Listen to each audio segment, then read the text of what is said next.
Hello दोस्तों, क्या हाल। तो आज हम लोग स्टार्ट करने वाले हैं chapter 4 political science, that is the electoral politics. Okay, तो इलेक्शंस का कॉन्सेप्ट जानने की कोशिश करेंगे कि इलेक्शंस एक्चुअली में होता क्या है। Elections are the democratic way of selecting representatives. तो जो इलेक्शंस होते हैं वो होते हैं डेमोक्रेटिक वे होता है जिसमें हम लोग रिप्रेजेंटेटिव जो रिप्रेजेंट करते हैं उस पर्टिकुलर एरिया या पर्टिकुलर कंट्री को, उसको हम लोग सिलेक्शन करते हैं। फिर हमारा नेक्स्ट पॉइंट है they ensure that the representative rule as per the wishes of the people. For example 2024 में हमारे यहाँ नरेंद्र मोदी अगर खड़े होंगे पीएम के पक्ष के लिए और कोई और भी खड़ा होगा उनके अगेंस्ट में, तो हम लोग क्या करेंगे, वोट देके इंश्योर करेंगे कि कौन उस तख्त पे राज करेगा। नेक्स्ट है आपका elections help voters to choose representative who will make laws for them. Election से क्या होता है, वो हेल्प करते हैं वोटर्स का, जिससे वो अपना क्या करते हैं, रिप्रेजेंटेटिव को चूज करते हैं लॉ बनाने के लिए, law for them and form the government. और गवर्नमेंट का फॉर्मेशन भी होता है इसके साथ ही साथ। फिर हमारा क्या है, and take the major decision. उसके बाद क्या आपका मेजर डिसीजन लिया जाता है, बहुत बड़े बड़े डिसीजन लिए जाते हैं कि हाँ कैसे आपका फाइनेंशियल, फॉर एग्जांपल मैं एग्जांपल देके इस चीज़ को समझाना चाहता हूँ। जैसे हम लोग का फाइनेंशियल हो गया कि फाइनेंशियली किसी तरह किसी देश को कैसे इस्टेब्लिश करते हैं, या फिर इकोनॉमिकली अगर पैसे की बात करें तो पैसे से कैसे वो चीज़ होगा। बजट, सबसे बड़ा बात, बजट कैसे, कि देश का बजट जो होता है उस पर भी डिपेंडेंस करता है गवर्नमेंट। अगर गवर्नमेंट फॉर्म होगी तो नया गवर्नमेंट फॉर्म होने के बाद नया बजट आएगा, हर चीज़ में नयापन आता है। उसके बाद क्या है, the voters can choose the party whose politics will guide the government and law making. हमारे वेस्ट बंगाल की जो सीएम है उनका नाम है ममता बनर्जी, और जो हम लोग के प्राइम मिनिस्टर है उनका नाम है नरेंद्र मोदी। तो वो सेंट्रल के हैं और ये हमारी जो ममता दीदी है वो स्टेट की है। तो that is the difference between them. Okay, next आपका उसके बाद क्या है कि इसमें जो कॉन्सेप्ट समझने वाला वो है कि वोटर्स जो होते पार्टी को चूज करते हैं और उनकी पॉलिसीज़ को भी। अगर किसी भी चीज़ में वोट दे रहे हैं तो उसमें क्या आपका पॉलिसीज़ जो है कि हाँ उस सरकार का क्या एजेंडा है, या फिर उसका क्रोनोलॉजी क्या है, या फिर उसकी पॉलिसीज़ क्या है, उसके बेसिस पे वोटर उस चीज़ को चूज़ करते हैं। विल गाइड द गवर्नमेंट, जो क्या करते हैं, गवर्नमेंट को गाइड करने का काम करती है। एंड लॉ मेकिंग, क्या होता है यहाँ पे, कानून भी बनता है हमारा। फिर नेक्स्ट पॉइंट है हमारा, thus election is the mechanism by which people can choose their representative at regular intervals। Election एक ऐसा मैकेनिज्म होता है जिसमें क्या होता है कि पीपल चूज करते हैं रिप्रेजेंटेटिव जो उस चीज़ को रिप्रेजेंट करता है, किस चीज़ में, एट ए रेगुलर इंटरवल्स। ऐसा नहीं है कि आप जो बंदा 5 साल अगर राज कर ले, जैसे पीएम की जो कुर्सी होती है उसमें क्या होता है, एक सर्टेन पीरियड ऑफ टाइम या सर्टेन पीरियड ऑफ इंटरवल्स के बाद में जो चेंजेस आते हैं। फॉर एग्जांपल कि 2014 के बाद जो हमारा सेकंड इलेक्शन होता है उसमें 5 साल 2019, अब 2019 के बाद जो अगला इलेक्शन होगा 2024, मतलब 5-5 साल का यहाँ पे आप देख सकते हैं इंटरवल टाइम है।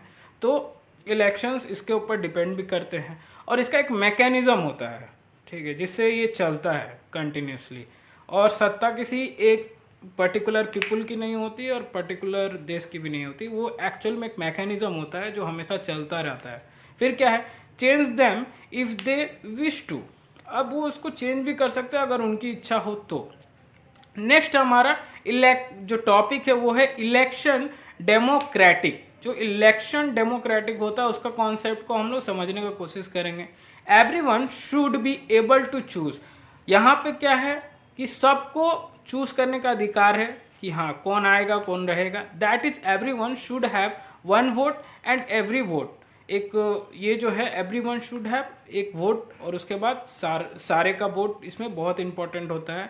हैव इक्वल वैल्यू, ऐसा नहीं है कि अगर कोई देश में, हमारे देश में कोई अगर कोई गवर्नमेंट जॉब वाला है उसकी वोट की वैल्यू अलग होगी और जो प्राइवेट ऑर्गेनाइजेशन में जो काम करते हैं उनकी वोट की वैल्यू अलग होगी, ऐसा नहीं होता। यहाँ पे क्या है, आपकी वोट की वैल्यू इक्वल रहती है। ये किसी पर्टिकुलर आपका फ्रेंचाइजी हो गया या फिर पर्टिकुलर रीजियन या पर्टिकुलर वर्क या पर्टिकुलर ऑक्यूपेशन, इसके ऊपर डिपेंडेंसी नहीं है। तो यहाँ पे डायरेक्टली क्या होता है, यहाँ इक्वलिटी है कि हाँ आपकी वोट की भी सेम वैल्यू है जितने वोट की वैल्यू उसकी है। फिर हमारा क्या है, यूनिवर्सल एडल्ट फ्रेंचाइज, ये आपका यूएएफ, इसका जो कॉन्सेप्ट है वो काफ़ी इजी है। तो यहाँ पे यूनिवर्सली एडल्ट फ्रेंचाइज को भी, जैसे मैंने अभी पहले बताया था कि इसी के अंडर में ये सारी चीज़ आते हैं। फिर हमारा क्या है, देयर शुड बी पार्टीज। अब यहाँ पे क्या आपका पार्टीज भी है, and candidates to choose from, जो कैंडिडेट्स हम लोग चूज करते हैं, फ्रीडम टू कॉन्टेस्ट। ये एक तरह का कॉन्टेस्ट होता है। वोट को हम लोग जिस तरीके से पब्लिक एक अलग नज़र से देखती है, और जो एक्चुअली में जो यूनिवर्सल एडल्ट फ्रेंचाइजी है उनका कहने का मतलब है कि ये फ्रीडम टू कॉन्टेस्ट है, मतलब इसमें आप स्वाधीनता से आप इसमें पार्टिसिपेट कर सकते हैं। And a wide choice for people, इसमें क्या है, बहुत सारे लोगों के लिए चॉइस भी होता है कि हाँ हम लोग किसी को चुन सकते हैं। यहाँ पे हम लोग इसीलिए इलेक्शन को कराया जाता है, इसी को हम लोग इलेक्शन डेमोक्रेटिक भी कहते हैं। फिर हमारा नेक्स्ट आता है आपका पॉइंट है, elections must be held at regular intervals. जो हम लोग का इलेक्शंस होता है वो एक रेगुलर इंटरवल्स पे होता है। फिर नेक्स्ट आपका, candidate prefer by the people should be elected. Candidate जो प्रिफर होते हैं लोगों के द्वारा वो इलेक्ट होते हैं, मतलब चुने जाते हैं। Election should be held in a fair and free atmosphere to be democratic. जो हम लोग का इलेक्शन करवाया जाता है वो एक फेयर और फ्री एटमॉस्फेयर में होता है, जिसमें किसी का भी किसी भी टाइप का कोई दबाव नहीं होता है, ड्यू टू डेमोक्रेटिक होने की वजह से, और इंडिया एक डेमोक्रेटिक देश है। नेक्स्ट है आपका, हाँ, पॉलिटिकल कंपटीशन या डीमेरिट्स। अब यहाँ पे क्या होता है कि अब एक पार्टी का तो वोट होता नहीं, यहाँ पे मल्टीपल पार्टी, जैसे कम से कम 4 या मोर देन 4 जो पार्टी से एक दूसरे के साथ compete करती है, और उसमें से जो जीतता है वही अपनी सत्ता बनाता है। तो create a sense of disunity and party politics, that is not at. यहाँ पे क्या है कि जो सेंस होता है डिसयूनिटी का और जो पार्टी पॉलिटिक्स है, इनका एक अलग ही कानून होता है, ठीक है। For example, parties level allegation against each other of using dirty tricks to win elections. अब लोग एक दूसरे कंपटीशन में क्या होता है, आप नॉर्मल कंपटीशन में भी देखेंगे कि लोग एक दूसरे के अगेंस्ट में बात कर रहे हैं, ट्रिक्स लगा रहे हैं अलग अलग टाइप का, that is win to election. उनका एक ही एम होता है, उनका एक ही मोटो होता है कि उनको किसी भी टाइप से इलेक्शन जीतना है। उसके बाद क्या होता है, long term politics can not be formulated. आज तक लॉन्ग टर्म पॉलिटिक्स जो है उसको फॉर्मुलेट नहीं किया गया, मैंने उसका कोई फॉर्मूला नहीं है, ठीक है। Good people do not inter in politics. ये कहा जाता है कि जो अच्छे लोग होते हैं वो पॉलिटिक्स में इंटरेस्ट नहीं रखते हैं या इंटर भी नहीं होते हैं। फिर इसके मेरिट्स देख लेते हैं हम लोग, इसका क्या क्या मतलब, ये तो डिमेरिट्स हो गए। अब इसके क्या क्या फ़ायदे हैं। Elections are good because they force the ruling party to perform. Election इसीलिए अच्छा होता है क्योंकि इसमें क्या होता है, एक फोर्स, एक एक्सटर्नल फोर्स काम करता है, जिससे पार्टियां क्या होती है अलग से वो लोग परफॉर्मेंस करती है कि हाँ हम भी अच्छा काम करेंगे, हम भी आगे बढ़ेंगे, मेरे को भी आगे जाना है। फिर नेक्स्ट है, the government is aware that it will be voted out of A power. Government ये अच्छे से जानती है कि जो वोट होता है वो आउट ऑफ पावर चला जाता है कभी कभी, if it does not perform as the people expected. जैसा कि लोग इससे एक्सपेक्टेशन रखते हैं, अपनी अपनी संभावना इसके सामने रखते हैं कि क्या क्या हो सकती है इसके अंदर में। फिर हमारा क्या है, it forces party and leaders to perform. अब क्या है कि जो फोर्सेस पार्टी और जो लीडर्स होते हैं इसमें परफॉर्मेंस तो बहुत अच्छा होता है, इसी की वजह से क्या होता है यहाँ पे कंपटीशन बहुत बढ़िया होता है, और ऑटोमेटिकली जो फ़ायदा है वो जनता को ही मिलता है कंपटीशन से। नेक्स्ट है आपका आवर इलेक्शन सिस्टम। अब हम लोग का जो इलेक्शन सिस्टम होता है उस चीज़ को समझने की कोशिश करेंगे। तो पहला देखिए, first a voters list is compiled. अब क्या होता है कि जो वोटर्स का जो लिस्ट होता है उसको एक जगह पे कंपाइल किया जाता है, एक जगह मिलाया जाता है। Then the election date is announced. जो हमारा इलेक्शन का डेट है वो अनाउंस होता है। फिर हमारा नेक्स्ट है, the country is divided into constitutions for purpose of election. तो कंट्री जो होता है ना, हमारे अलग अलग कंट्री में अलग अलग कॉन्स्टिट्यूट होते हैं, और इससे क्या होता है आपका पर्पस ऑफ इलेक्शंस भी पता चलता है, जिस तरीके से वो लोग इस चीज़ को कंडक्ट करते हैं। फिर हमारा नेक्स्ट है, the voters have to elect 1 representative for Lok Sabha. Voters को क्या कहता है, इलेक्ट किया जाता है, एक रिप्रेजेंटेटिव होता है आपका लोकसभा के लिए फ्रॉम ईच कंस्टिट्यूंसी। जो कंस्टिट्यूंसी होता है वो लोकसभा का 543 कंस्टिट्यूंसी होता है, दैट इज कॉल्ड MP। इसको हम लोग शॉर्ट फॉर्म में MP बोलते हैं, इसका फुल फॉर्म होता है member of parliament.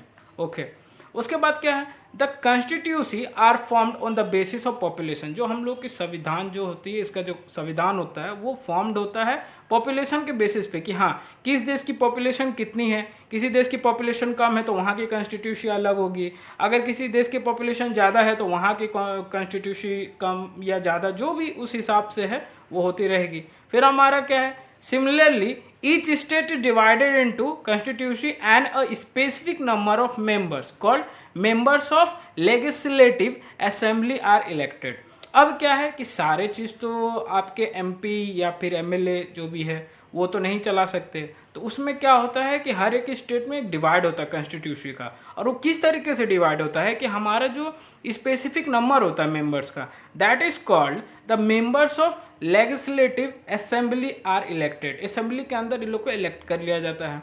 The dates of general elections are announce. आपका सिर्फ वो एक इलेक्शंस नहीं होते, बहुत सारे जनरल इलेक्शंस जो भी होते हैं वो भी कंडक्ट होते हैं।